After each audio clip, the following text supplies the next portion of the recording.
Ibu bapak, saudara-saudara, mungkin kita bertanya kalau memang sudah pasti ya tentang kehidupan kekal itu. Kenapa kita harus mendoakan orang-orang yang sudah meninggal? Duduk sebentar, saya kasih keterangan sedikit. Kenapa kita harus membuat misa, memperingati 7 hari, 40 hari, 100 hari, sekarang 1 tahun, ada yang 1000 hari. Ya toh? Kenapa itu? Kenapa? Kan sudah tadi pasti bahwa Kristus sudah memenangkan kehidupan kekal itu bagi kita. Jadi kenapa mesti ada peringatan-peringatan dengan misa? Nah, ibu bapak, keterangannya seperti begini. Kita manusia ini tidak pernah luput dari dosa. Siapapun juga dia. Saya juga orang berdosa. Nah, ibu bapak, kita semua lahir dari dalam satu dunia yang terstruktur oleh dosa.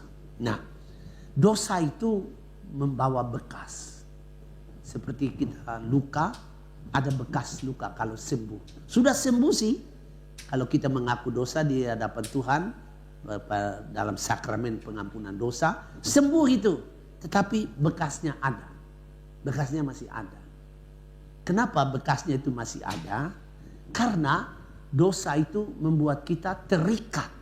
Keterikatan kepada kecenderungan-kecenderungan untuk melakukan dosa yang sama. Umpamanya kita pernah mencuri, nah ada lagi keterikatan dengan itu. Aku mau coba lagi gitu. Walaupun sudah diampuni, ya kebetulan sudah 2-3 tahun, lagi pas ada kekurangan mau coba lagi. Ini kecenderungan ini. Memang belum mengambil barang sih, tetapi sudah di dalam pikiran ada kecenderungan ke situ. Atau umpamanya lagi contoh yang konkret, seorang bapak selingkuh dengan wanita lain. Sudah diampuni oleh pastor waktu dia datang mengaku dosa, Romo, aku selingkuh. Yaudah pastor memberi apa? Sudah selesai. Tetapi dalam perjalanan ya bapak ini melihat seorang wanita lain lagi, dia pingin lagi begitu kan. Nah ini kecenderungan ini yang harus disucikan, harus dikuduskan. Nah walaupun dosa sudah beres, tetapi kecenderungan ini yang harus dikuduskan. Nah itulah yang dikuduskan melalui Ekaristi Kudus, disucikan melalui indulgensi, kemurahan Tuhan. Tapi itu harus ada syarat-syaratnya ya. Yang sekarang ini kita lagi buat. Indulgensi itu ada 6 syarat ya. Jadi 1, harus lepas dari keinginan untuk berbuat dosa lagi. Yang kedua, kita harus mengaku dosa.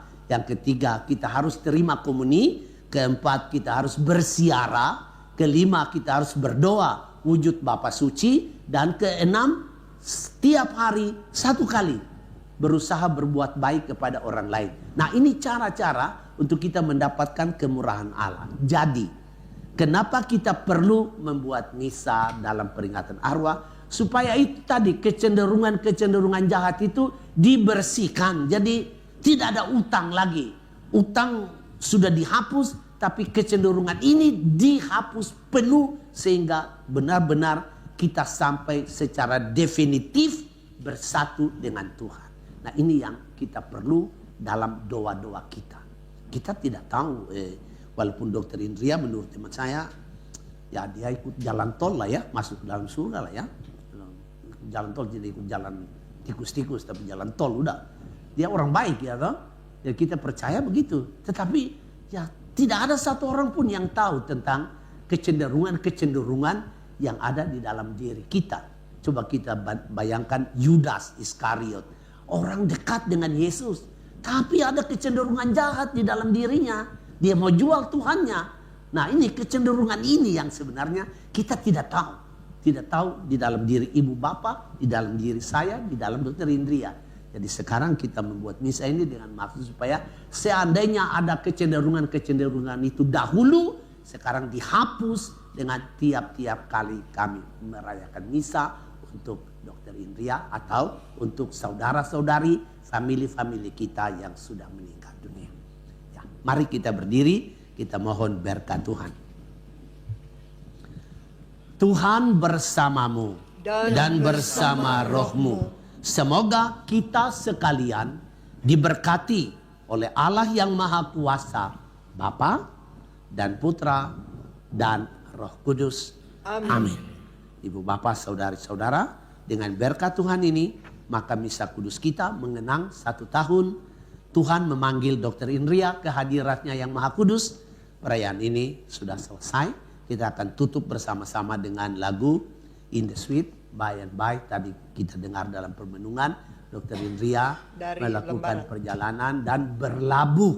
Nah, berlabuh di pantai bahagia. Itulah iman kita yang kita mau ucapkan dalam lagu ini. In the Sweet By and By.